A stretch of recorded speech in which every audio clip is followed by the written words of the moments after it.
একমাত্র আপনিই পারেন আপনাকে গুরুত্বপূর্ণ তৈরি করতে, আবার একমাত্র আপনিই পারেন আপনাকে গুরুত্বহীন বানিয়ে ফেলতে। কোনটা করবেন? গুরুত্বপূর্ণ তৈরি করবেন নাকি নিজেকে সম্পূর্ণ গুরুত্বহীন বানিয়ে ফেলবেন? অবশ্যই গুরুত্বপূর্ণই তৈরি করবেন।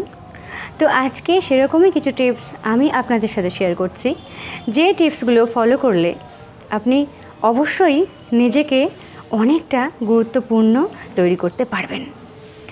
যে কেউ আপনাকে পাত্তা দেবে, আপনাকে রেসপেক্ট করবে, আপনাকে ভ্যালুয়েবল মনে করবে। চলুন শুরু করা যাক। 1, একটু সবার থেকে আলাদা হতে হবে।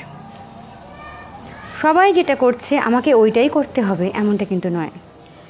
অনেকেই বলে দেখবেন যে ও মদ খায়, ও গাঁজা খায়, ও প্রতিদিন গুটখা খাচ্ছে, ও সিগারেট খায়, আমি কেন খাবো না?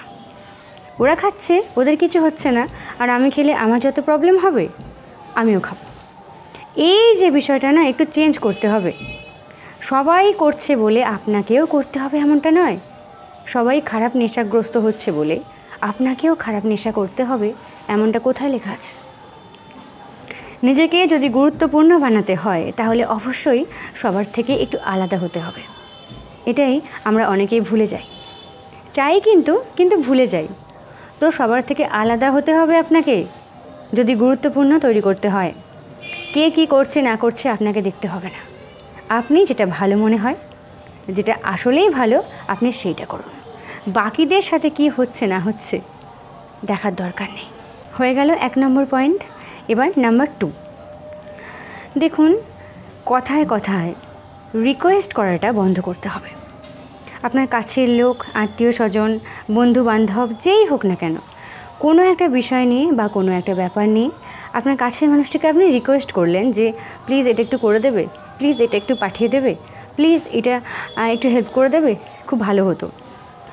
তো হয়তো সেই মানুষটি আপনাকে বলল যে হ্যাঁ হ্যাঁ দেখছি অবশ্যই আমি করে দেবো, ও কাল দেবো, পরশু দেবো, এইভাবে করছে।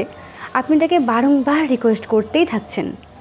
দেখুন একটা বিষয় ভেবে, আপনি যে বিষয়টা নিয়ে তাকে রিকোয়েস্ট করছেন, যদি আপনার রিকোয়েস্টটা রাখারই হয় সে কিন্তু অবশ্যই চেষ্টা করবে। আপনি তাকে বারবার রিকোয়েস্ট করছেন, সে কিন্তু আপনার রিকোয়েস্টটা রাখছে না, সে বলছে হবে, ঠিক আছে, দেখা যাবে। এতে করে কি হচ্ছে? আপনি তার কাছে ছোট হচ্ছেন, আপনার মানটা খুব কমে যাচ্ছে, নিজেকে ছোট ফিল করবেন। ওই মানুষটা মনে করছে যে কী রে ভাই, এ তো আমার উপরে নির্ভরশীল হয়ে আছে, আমি বোধহয় না পাঠালে, আমি বোধহয় না দিলে এ চলতে পারছে না। তো নিজেকে এভাবে সস্তা বানিয়ে ফেলবেন না। রিকোয়েস্ট করাটা বন্ধ করুন।